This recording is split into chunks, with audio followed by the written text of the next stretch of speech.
खुदाम यसुम मसीह जिसमें होकर हम पर फजल हुआ है, उसी के नाम में आपकी सलामती हो।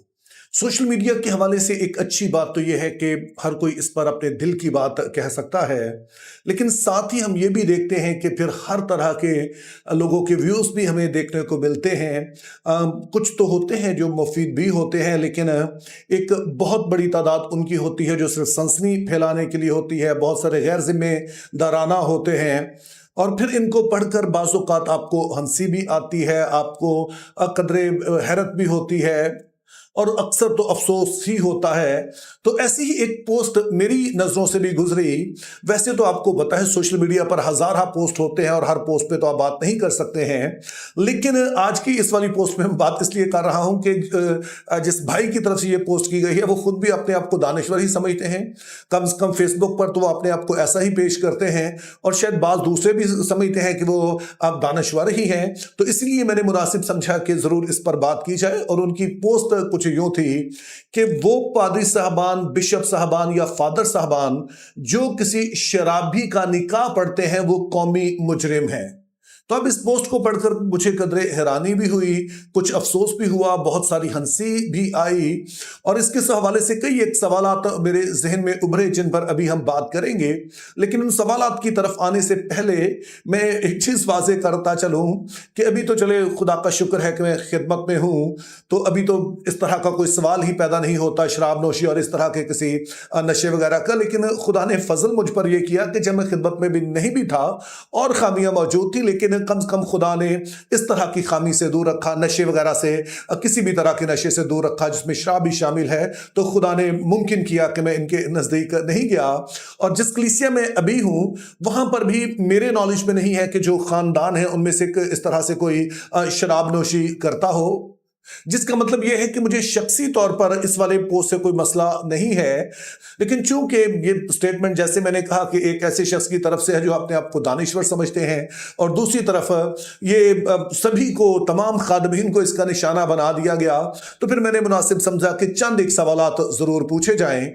तो उनमें से पहला सवाल तो ये बनता है कि क्या इस पोस्ट का फिर ये मतलब लिया जाए, क्या ये भाई ये सजेस्ट कर रहे हैं कि अब ना तो लड़की देखेगी कि उसे किसके साथ शादी करनी है, ना उसके घर वालों का फैसला चलेगा कि उन्होंने किसके साथ किस तरह का अपनी बेटी के लिए रिश्ता ढूंढना है, बल्कि अब ये पादी साहब ने देखना है कि उनकी बेटी के लिए या खुद उस लड़की के लिए ये लड़का अच्छा है या नहीं है। क्योंकि जब पादी साहबान के साथ मामला आता है तो उससे पहले बहुत कुछ हो चुका होता है। या तो लड़की खुद ही इस लड़के को, जिसको शराबी कहा जा रहा है, उसको पसंद कर चुकी होती है, या फिर अगर उसने खुद नहीं किया तो उसके घर वालों ने ये लड़का पसंद किया होगा। और तो अब पादी साहब किस हैसियत में इस बात को कहें कि जी आपने अपनी बेटी के लिए रिश्ता ढूंढा है, वो ठीक नहीं है और मैं जो है वो इस बात को गलत समझता हूं तो इसलिए मैं निकाह नहीं पढ़ाऊंगा। तो मेरे ख्याल में तो ऐसी बात कहना ही बड़ा मज़ाक़ खेज है। इसके अलावा मसीही शादियों में ये एक आम रवाज है, ये एक हमारी रस्म है कि उससे पहले पुकारें दी जाती हैं। तो अब इससे पहले कि पुकारें बोली जाएं, दोनों चर्चेस की तरफ से लेटर्स आते हैं जिसमें ये वेरीफाई किया जाता है कि इस लड़के के बारे में या लड़की के बारे में किसी तरह का कोई शरई मसला नहीं है, कोई कानूनी मसला दरपेश नहीं है। तो उसमें तीन बातें आमतौर पर जो सबसे बुनियादी बातें हैं वो देखी जाती हैं कि लड़का और लड़की दोनों मसीही हों। दूसरी बात ये देखी जाती है कि वो कम उम्र ना हो, उनकी जो उम्र है वो बलूगत की हालत में हो, और ख़ास तौर पे उनके आईडी कार्ड जो है वो मांगे जाते हैं। और तीसरे नंबर पर देखा जाता है कि वो पहले से शादीशुदा तो नहीं है, इस तरह का कोई मसला तो उनके साथ दरपेश नहीं है, यानी कि निकाह पर निकाह तो नहीं हो रहा है। और जब इस बात की तस्दीक कर ली जाती है तो फिर पुकारें दी जाती हैं। तो आज तक मैंने किसी को नहीं सुना कि जब पुकारें दी गई तो बीच में कोई शख्स उठ के खड़ा हो गया हो तो कि मुझे इस शादी पर इसलिए एतराज़ है चूंकि लड़का जो है वो शराब पीता है। और जिस भाई ने ये पोस्ट की है उन्होंने भी कभी ऐसा नहीं किया, उन्होंने भी किसी चर्च में खड़े होकर नहीं कहा جی مجھے اعتراض ہے چونکہ لڑکا شراب پیتا ہے، چونکہ اگر وہ اس طرح کی پوسٹ کر رہے ہیں تو ان کی نظر میں ہوں گے، ان کے چرچ میں ہوں گے ایسے شرابی لوگ۔ تو جب انہوں نے خود کبھی ایسا اعتراض نہیں کیا تو ظاہر ہے کسی پر اعتراض کرنا تو بنتا ہی نہیں ہے، چونکہ اسی اصول کے تحت جو انہوں نے بتایا اس کے تحت تو وہ خود بھی مجرم ہے کہ انہوں نے کبھی اعتراض نہیں کیا۔ اور پھر تیسرے نمبر پر بے شک شراب ایک بری چیز ہے، بائبل مقدس اس کی حوصلہ شکنی کرتی ہے۔ یہ ایک اگر کوئی شخص اس کا شکار ہے تو ظاہر ہے اس کی زندگی میں، اس کی فیملی کی زندگی میں بہت سارے پرابلمز آ سکتے ہیں۔ تو میں شخصی طور پر شراب نوشی کے خلاف ہوں اور بہت دفعہ میں اس پر بات بھی کر چکا ہوں، اس کے خلاف بات کر چکا ہوں۔ لیکن یہ بھی ذرا سوچئے کہ کیا شراب نوشی واحد گناہ ہے جو لوگوں کی زندگی میں پایا جاتا ہے؟ کیا یہ واحد گناہ ہے جو کہ لڑکی کی زندگی کو، جس کے ساتھ بیاہ ہو رہا ہے اس کی زندگی کو متاثر کر سکتا ہے؟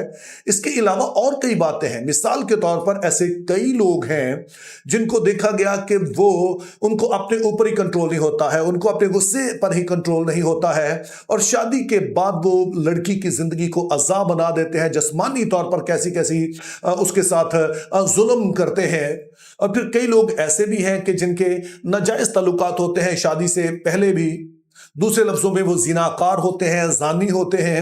تو ظاہر ہے اگر ایسے شخص کی بھی شادی ہوتی ہے تو وہ بھی لڑکی کی زندگی کو بہت متاثر کر سکتا ہے۔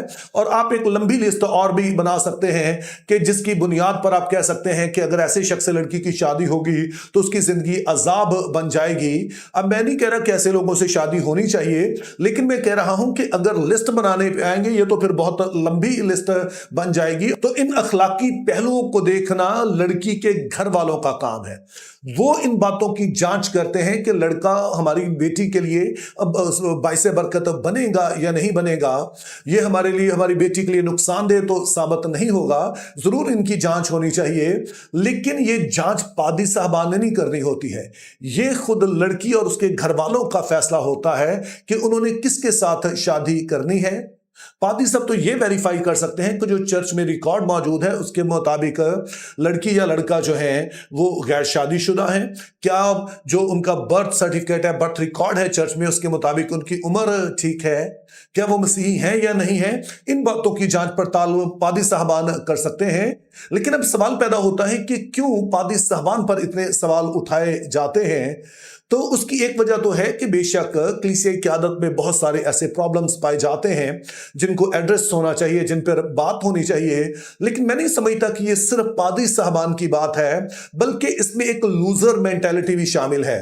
لوزر مینٹیلٹی کا مطلب ہوتا ہے کہ نہ کام تو ہم اپنی وجہ سے ہو رہے ہوں، کسی وجہ سے ہم آگے نہ بڑھ رہے ہوں، تو ہم کوئی بندہ ڈھونڈ لیتے ہیں کہ جس کے بارے میں ہم جو مرضی کہیں تاکہ اپنی ہار کا، اپنے جو ناکامی ہے اس کا ملبہ کسی پر ڈال سکیں۔ اس کو لوزر مینٹیلٹی کہتے ہیں۔ اور جب میں اس طرح کی پوسٹ پڑھتا ہوں تو مجھے لگتا ہے کہ ایک بہت بڑی تعداد میں ایسے لوگ ہیں جو لوزر مینٹیلٹی کا شکار ہیں، کہ بجائے اس کے کہ وہ اس بات کی طرف دعوت دیں کہ ہمیں خود احتسابی کرنی چاہیے، ہم اپنے آپ کو جانچیں۔ اگر ایک پاسٹر ہے، اگر ایک خادم ہے تو اس کی بھی خود احتسابی ہونی چاہیے، اور اگر دوسرے لوگ ہیں جو کہ عام مسیحی ہیں انہوں نے بھی اپنے آپ کو جانچنا ہے۔ اور میں شخصی تجربے سے ایسا بتا رہا ہوں کہ وہ لوگ جو کہ خادمین پر سب سے زیادہ تنقید کرتے ہیں ان کا عام طور پہ چرچ کے ساتھ کوئی تعلق نہیں ہوتا ہے۔ مثال کے طور پر جو کہیں گے کہ جی پادری صاحبان ہدیہ کھا جاتے ہیں، میں آپ کو گارنٹی کے ساتھ بتاتا ہوں کہ خود وہ کسی کو کوئی ہدیہ نہیں دیتے ہیں۔ ان کو خود اپنے آپ میں یہ محسوس ہوتا ہے کہ چونکہ ہم نہیں دے رہے ہیں تو وہ کہتے ہیں کسی کو بھی ہدیہ نہیں دینا چاہیے، حالانکہ جو بندہ ہدیہ دے رہا ہے پیسے اس کے ہیں، تعلق اس کا خدا کے ساتھ ہے، وہ جو کچھ دے رہا ہے خدا کے لیے وہ دے رہا ہے۔ اور اگر پادری صاحبان اچھا استعمال نہیں کرے تو وہ خدا کے مجرم ہیں۔ اور جو شخص دے رہا ہے چونکہ یہ پیسے اس کے ہیں تو اس کی مرضی ہے وہ جہاں مرضی دے، لیکن خود انہوں نے کچھ نہیں دینا ہے، لیکن وہ دوسروں پر سوال اٹھائیں گے۔ اور ایسا ہی کچھ باقی معاملات میں بھی ہے کہ جو کہتے ہیں جی فلاں پادری نے یہ نہیں کیا، وہ نہیں کیا۔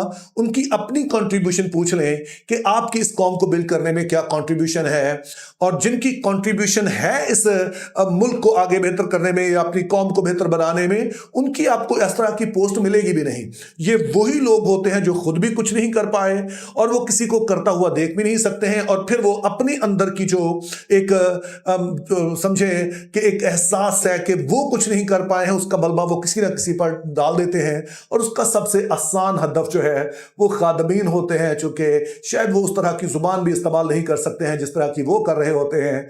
तो इसलिए मेरे अजीजों, हमने बड़ी दयानतदारी से काम लेना है। तो मेरी दुआ है खुदा हमारी बेटियों के लिए अच्छा इंतजाम करे, हमें फजल दे कि हम अपने बच्चों की परवरिश अच्छी करें, ताकि हमारे घर में जो बहुएं आती हैं वो भी ऐसी हों कि जिनको अच्छे शौहर मिले, जिनको शराबी शौहर ना मिले या किसी और तरह के बदकार शौहर ना मिले। चूंकि जैसा हमारा कल्चर है कि आमतौर पर अरेंज मैरिजेस होती हैं, घर वाले ही बेटियों की शादी करते हैं, तो दोनों तरफ से ये ख्याल रखा जाना चाहिए। Think biblically, live purposefully, have a very good day.